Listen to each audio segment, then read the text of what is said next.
പുനലൂർ മൂവാറ്റുപുഴ സംസ്ഥാന പാതയിൽ കോന്നി മ്ലാന്തടത്ത് സ്വകാര്യ ബസ് അപകടത്തിൽപ്പെട്ടു എന്നുള്ളതാണ് വാർത്ത.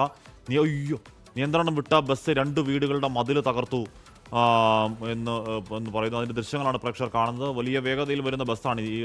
നമുക്ക് ആ ദൃശ്യങ്ങളിൽ തന്നെ വ്യക്തമാണ്. മഴയാണ്, മഴയിൽ വെള്ളമൊക്കെ ഉണ്ട്. വെള്ളത്തോടെ മഴയത്ത് ബസ് ബ്രേക്ക് കിട്ടാത്തതാണെന്ന് തോന്നുന്നു. റോഡിൻ്റെ മറു സൈഡിലേക്ക് പോയി 2 വീടുകളുടെ മതിലൊക്കെ തകർത്തു. അതിൻ്റെ CCTV ദൃശ്യങ്ങളാണ് പ്രേക്ഷകർ കാണുന്നത്. പക്ഷേ എനിക്ക് തോന്നുന്നു വലിയ അപകടമൊന്നും ദുരന്തമാവേണ്ടിയിരുന്നത് വലിയ അപകടമൊന്നും ഉണ്ടായില്ല എന്നാണ് തോന്നുന്നത്. ആ ഓട്ടോയെ തട്ടിയോ? ഇല്ല, ഓട്ടോയ്ക്കും സംഭവിച്ചിട്ടില്ലെന്ന് തോന്നുന്നു. AV ജയശങ്കർ വിവരങ്ങൾ ചെയ്യുന്നു. ജയശങ്കർ, ബസ്സിൻ്റെ അമിത വേഗതയാണ് കാരണമെന്ന് ഈ CCTV ഒറ്റ നോട്ടത്തിൽ തന്നെ അറിയാം.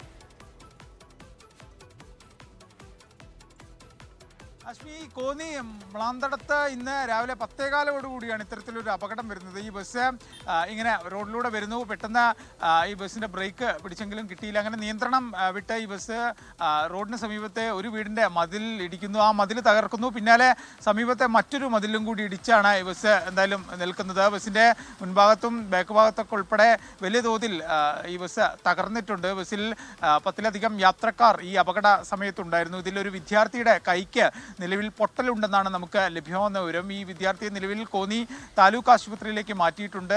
ഒരുപക്ഷെ വിദഗ്ധ ചികിത്സയ്ക്ക് വേണ്ടി കോന്നി മെഡിക്കൽ കോളേജിലേക്ക് മാറ്റുമെന്നാണ് നമ്മൾ മനസ്സിലാക്കുന്നത്.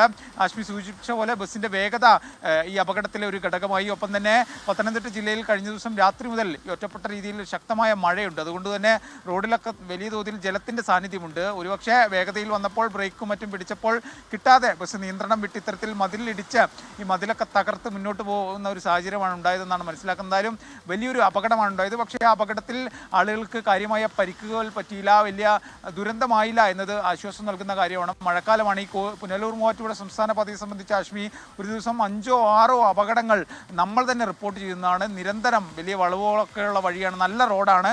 ഈ നല്ല റോഡിലൂടെ ആളുകൾ അടിച്ച് ഭിന്നിച്ച് വരുമ്പോൾ സ്വാഭാവികമായും ഇത്തരത്തിൽ നിരന്തരം അപകടങ്ങൾക്ക് കാരണമാകുന്നുണ്ട്. അങ്ങനെ ഏറ്റവും ഒടുവിലാണ് ഈ ബസ് അപകടം ഉണ്ടായിരിക്കുന്നത്. ഈ അപകടത്തിൻ്റെ ദൃശ്യങ്ങൾ അത് ഞെട്ടിക്കുന്നതാണ്. പക്ഷേ കൂടുതൽ പേർ